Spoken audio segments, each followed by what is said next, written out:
Welcome to Sage for H, where we search for truth and meaning in global politics. And welcome to the IR Theory interview series. In this interview series, we interview IR scholars about their preferred theoretical perspectives. The idea is to get a brief account of why scholars have come to appreciate a certain IR theory through a short interview. Today, I have the honor to interview another great scholar, namely Sean Kenji Starrs.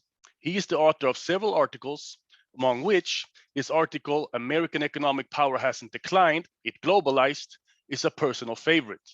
Dr. Starrs is currently working on expanding his argument in a book on US economic power that hopefully will get published this year. Welcome, Dr. Starrs.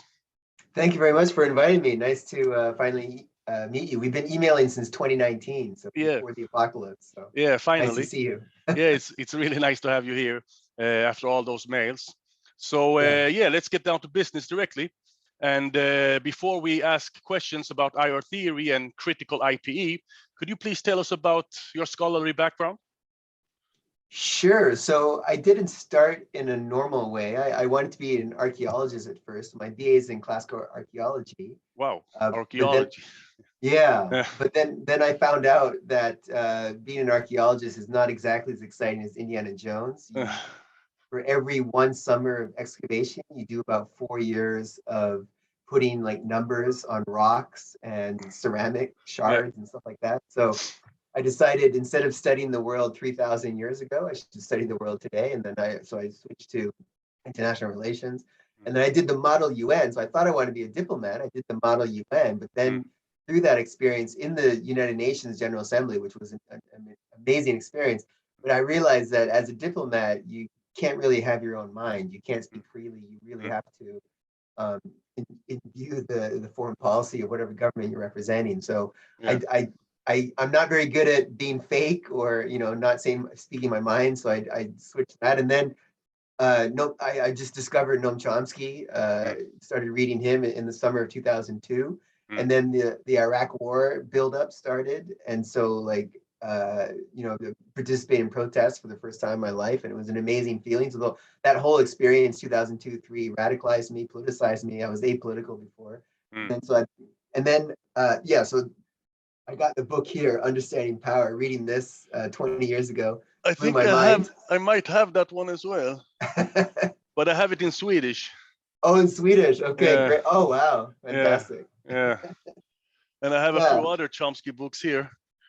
I've got a whole bookshelf too. Yeah, 4 of them I have actually. Yeah, and then I was introduced to the Socialist Register, which is edited by the late Leo Panitch, and this also blew my mind. It made me want to go to York University, where Leo Panitch and Stan Ginton and many others are, like Stephen Gill, Robert Cox, and so on.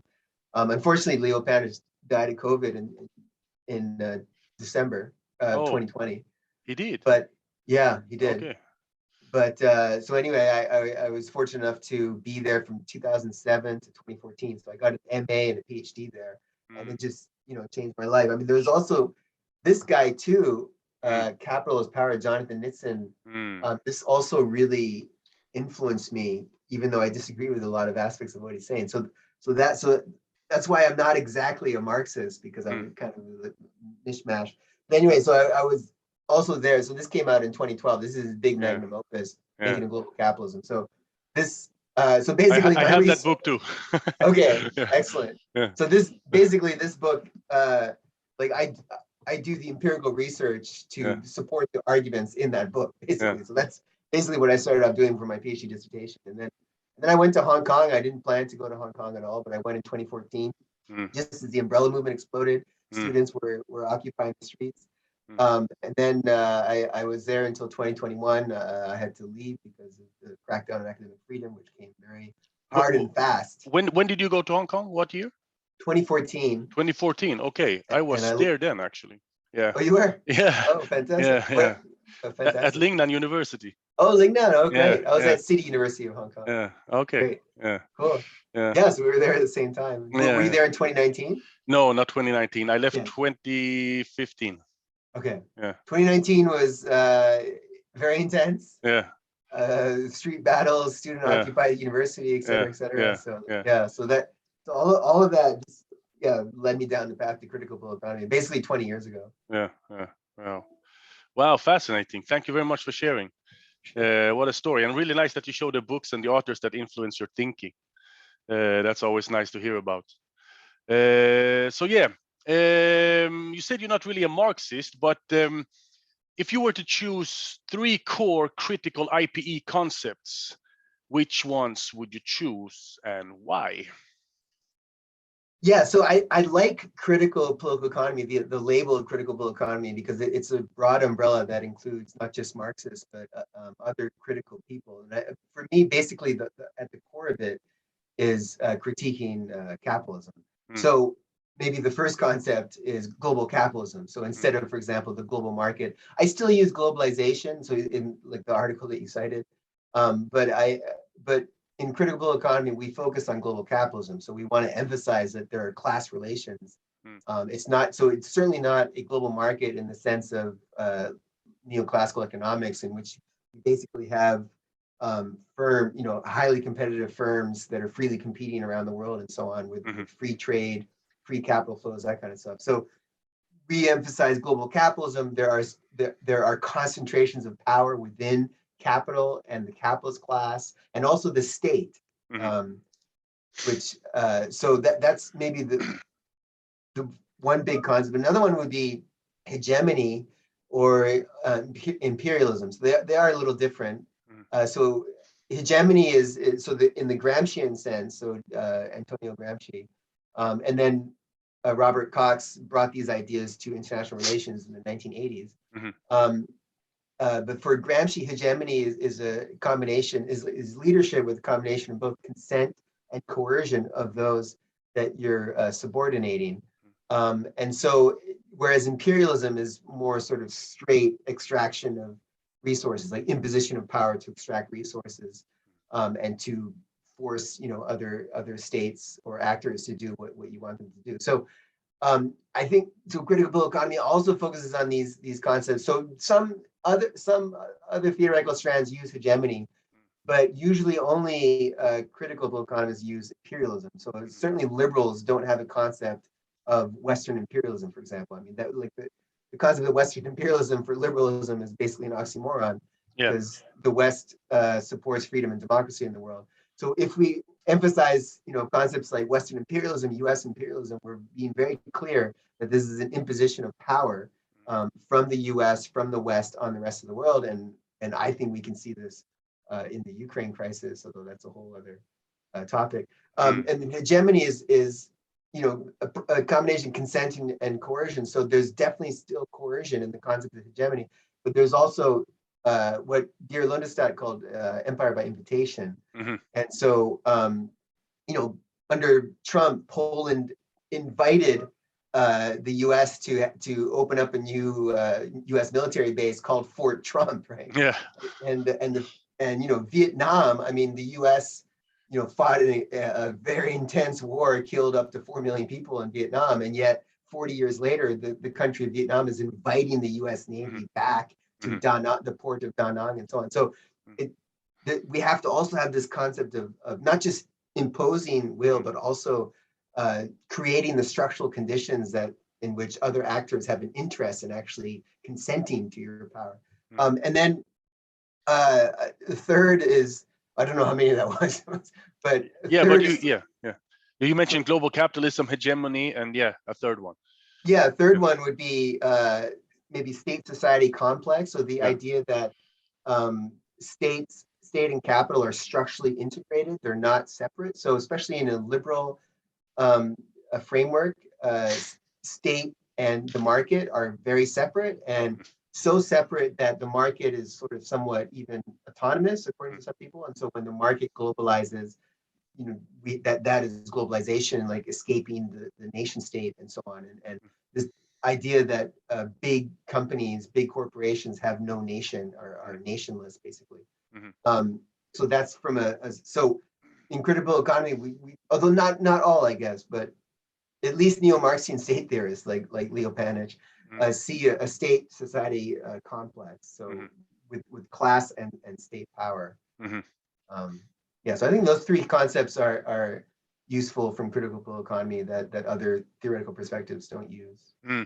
This actually relates to another question that I have, so I can take it now directly. Since you mentioned state-society complex, in your article 2013, or was 2013, the U.S. power didn't decline, it globalized. You mentioned this, but you also contrast this to Susan Strange's understanding of states and markets. Could you elaborate on that, please? So I like Susan Strange from the 1980s. I think in the 1990s, she got caught up with many others and the explosion of globalization discourse. And so in the 1990s, especially, many scholars so also some Marxists like William Robinson also, but especially liberal scholars and even critical realists like Susan Strange would so in Susan Strange's last book from 1996, she admits that the US state is still the most powerful of all states, but she argues that the market has become more powerful than basically vis-a-vis the state itself. Yeah. And so that idea that the market can escape the nation state, in my opinion, is a fundamental misconception and is basically impossible. Yeah. At least how global capitalism is presently constituted, it's basically impossible for I mean, first of all, I don't think a market in the neoclassical sense exists in the first place. So the neoclassical perspective, a market is you have free competition, perfect information, but the basic idea is that you have small, medium-sized firms freely competing against each other. There's no giant oligopolies or monopolies. No. But basically, so I study the Forbes Global 2000, the top 2,000 corporations in the world, and I think they have a hugely disproportionate influence on the rest of the world. So we're not talking about small firms freely competing.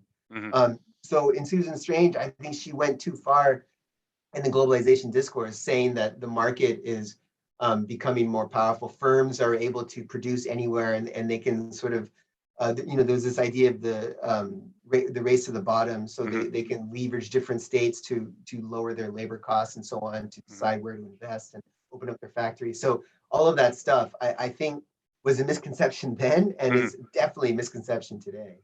Okay, so we should not treat states and markets as distinct entities, but rather the state-society complex that you mentioned is the appropriate concept.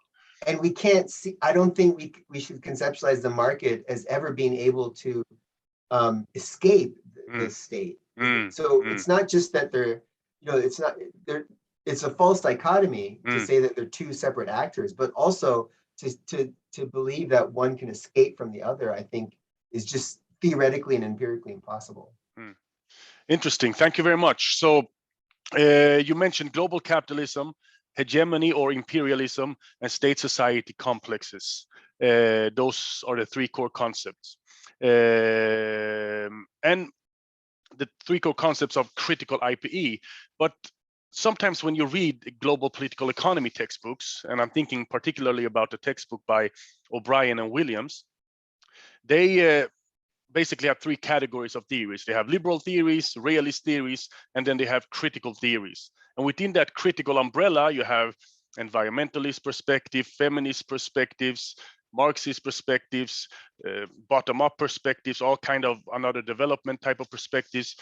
And post-structuralist as well. Many post-structuralist perspectives. But it seems to me that the critical IPE that you're emphasizing still is in some sense Marxist, although you would be reluctant to claim that it is really Marxist.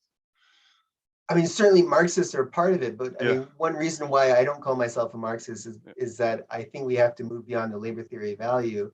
And also, I think we have to overcome economic determinism of the base superstructure and other reasons too. So, I showed you the book Capitalist Power. So I think these two are also critical political economists, but they're definitely not Marxists. So they have whole chapters here critiquing Marxism. But I mean, I guess, they have their own research project, right? They capitalist power, right? Yeah, they call it the power theory of value. So neoclassical economics is utility theory of value, Marx is labor theory of value, and they have a power theory of value. Okay. Yeah, interesting. I haven't really gotten into Jonathan Nitzen yet, but you recommended him, so I have to read his work. I saw a lecture by him though, but apart from that, I'm not familiar with him actually. Interesting. Okay, so let us continue. Thank you very much. Another question. So in theoretical terms, why are realists wrong about US decline? Well, not all realists think the US is declining, but there are certainly many that do, like Christopher Lane, for example. And even to a certain extent, John Mearsheimer, I think. I think the main reason is because they mostly conceptualize power in terms of national accounts and military. So I think certainly the military is very important, but I don't think it's any longer relevant to conceptualize national power in terms of measuring national accounts like GDP, global share of world manufacturing, global share of world exports, that kind of thing, because of globalization, because of the globalization of production and finance around the world. So, I mean, do you want me to get into that now, or yeah. You can just say something short about it. Yeah. Okay. Yeah. So, the in the 20th century, the main way that realists would measure national power are things like national population, national GDP, the like various measurements relating to the military, so number of troops, number of nuclear missiles, that kind of stuff. But the thing is, with globalization since the 1980s and especially 1990s, American companies now and Western companies, they've shifted production abroad, and so the iPhone, for example, is assembled in China, so it contributes to Chinese GDP. It contributes to Chinese exports because it's exported from China. It contributes to Chinese balance of payments, but the majority of the profit goes, of course, to Apple, which is an American firm, and the majority of the shareholders of Apple are American. So the profit ultimately goes to American investors, the vast majority of it. So I think we have to look at ownership and where corporate profit shares are nationally concentrated instead of GDP, because with GDP, the assumption is that a state can control and leverage the economic resources in your country to project power, right? That's from the realist perspective. But the US state can leverage production in many different parts around the world now because of globalization. And I think we're seeing that with the what I call a new techno-nationalist phase of globalization, in which the US is really trying to contain the rise of China and forcing semiconductor production to move offshore from China and so on. So we can see the power that the U.S. state still has over global production and finance, not just within its nation state. The thing you mentioned there, a new techno-nationalist era or phase, is you have this article. I don't remember the title exactly, but I think it is Global Capitalism School Tested in Asia or something like that. Oh, okay, yeah, from 2017. Yeah. So that's looking at William Robinson's Global Capitalism School. Yeah. And what is your argument there, if you just can put it short? So William Robinson is a Marxist who believes that because the economic base has globalized, so too must have the superstructure. And so for him, that means the state. So he's arguing that not only is there transnational production, but there must also be, because of the base superstructure economic determinism, there must also be a transnational state. And so he argues that like the world's top corporations are not American per se; they're transnational. So there's a transnational capitalist class. But I'm very much arguing that if we look at the ownership data, then ownership is still very nationally concentrated. If we look at the wealth and investment data, it's still very nationally concentrated, even though production is spread out around the world. So you basically refute his thesis. Trying to, yeah. Yeah. Okay. Good. All right. Interesting. Let us continue. So, in terms of policy relevance, how would a critical IPE perspective inform policy? Well, that's a tricky thing, because the whole point of critical political economy is to be anti-capitalist, to try to produce knowledge. So there's only one policy advice. That's revolution, right? Basically, overthrow the policymakers. So don't help the policymakers, but overthrow them. change them with new policymakers. But so on the one hand, it's very difficult for unless it's a Marxist government like Cuba or something, or maybe China, although I think China's state capitalist. But anyway, um, but in any case, I mean, even whether the government is anti-capitalist or pro-capitalist or whatever, I think we need to understand where power is nationally concentrated, where power we need to understand hegemony. I mean, whether we're in the global south or whether even we're the United States ourselves. I mean, whether the U.S. is declining or not is a policy issue that people from across the political spectrum are debating. And so I think with my new methodological approach, constructing these databases and re-emphasizing or reconceptualizing national economic power to look at ownership and profit shares and so on. I think anyone can use that data. I mean, you don't have to be a critical political economist, but I think a critical political economist is necessary to conceptualize this because we look at corporations and the state as a complex, right? As a state society complex. So even though I think this data would be interesting for everyone, I think that my theoretical framework does, of course, make a difference in how I've constructed the data, how I've conceptualized the data, because I do see a relation between state and capital power. So that's why I'm looking at corporations. But so whether the U.S. is declining, whether China is rising, I mean, all kinds of questions on global value chains, on how to influence them to extract more value or move up the value chain because I mean the more advanced technology you can produce, the more wealth you can generate and so on. So I mean, I think there's all kinds of relevancies for critical economy. But it's the main purpose we have is probably not relevant for most Western capitalist countries, which is to overthrow them. Yeah. I see. So yeah, there is many different options, so to speak. But would you?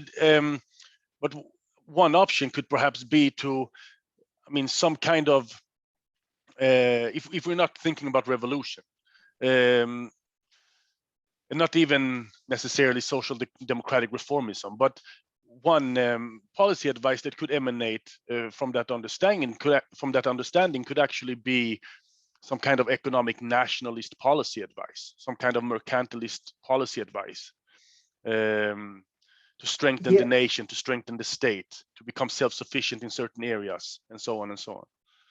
Yeah, so I mean, so both the far right and the far left are questioning globalization, right? And so if we have a critical political economy understanding of globalization and how these companies have shifted production overseas and how it's deindustrialized, many towns, and then like cheap made in China products flood in with Walmart or whatever your giant, IKEA or whatever. Floods so that it destroys competition for small and medium-sized enterprises within your country because they can't compete with China. So yeah, there's definitely, but I mean, even if you're a liberal or a centrist, I mean, it's still important to know, whether the U.S. is declining or not, whether China is going to be able to impose its will on the rest of the world and so on. I mean, it's still important to understand all these things, and I don't think we can understand hegemony unless we also look at class. So I think our understanding of world order will inevitably be truncated, and also just understanding why there is this populist wave of the past 10 years to begin with. I mean, you have rising inequality. So the nature of globalization has produced huge inequality because, companies have moved factories overseas, and so people's jobs have lost. But that, of course, increases the profit of the company, which increases the wealth of those who own shares. So, I mean, like in the U.S., about 50% of the population own shares in some way, including pensions. 50% don't own any shares at all. So you can see a clear divide and why inequality has been increasing basically in every country. I mean, including the global south. So I think yeah, understanding how class works is useful for everyone. Even if the purpose of it, as Marx said, we don't just interpret the world, yeah, but we want to change it. Yeah, exactly. Yeah. Okay, thank you very much. So last question before we leave. Any advice to our fellow Irish students at Malmö University and the world? Sure, yeah. I mean, first of all, don't be afraid to question everything and everyone. Don't see someone as an expert, like a huge scholar in the field and automatically assume that everything they say is correct. I mean, always maintain a critical mind, always look at the evidence and try to think of the counter evidence and the counter argument, and always be open to, questioning and challenging everyone, including yourself, which is one of the hardest things to do. And I think, originality or innovation in thinking, it usually comes when you're combining different things. So I mean, Noam Chomsky was first studying mathematics, and then he got interested in linguistics, and he combined the two to form like an entirely new field.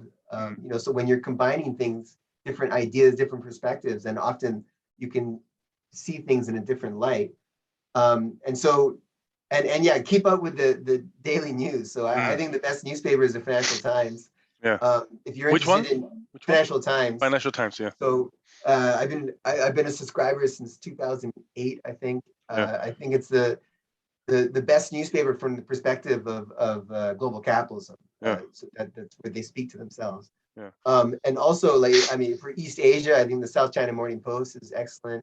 Nikkei, the Japanese newspaper, Nikkei Asian Review is great for East Asia if you're interested. But I think just, keep up to date with the latest evidence, the latest facts. And if that challenges the theories that you're learning in the textbook, then, you have to be open to rethinking things, right? So always be open to the evidence. Never brush the evidence and reality aside, under the carpet or whatever. Okay, so that's basically 3 recommendations for the students. Be open or critical, be eclectic in some sense, be open to combine different theoretical perspectives or concepts, and read the news. Yeah, that's very good. So thank you very much. I think we reached the end here. A true honor to have you, and thank you very much for participating. Well, thank you very much. This has been great. I've very much enjoyed it. All the very best. Take care. Bye-bye.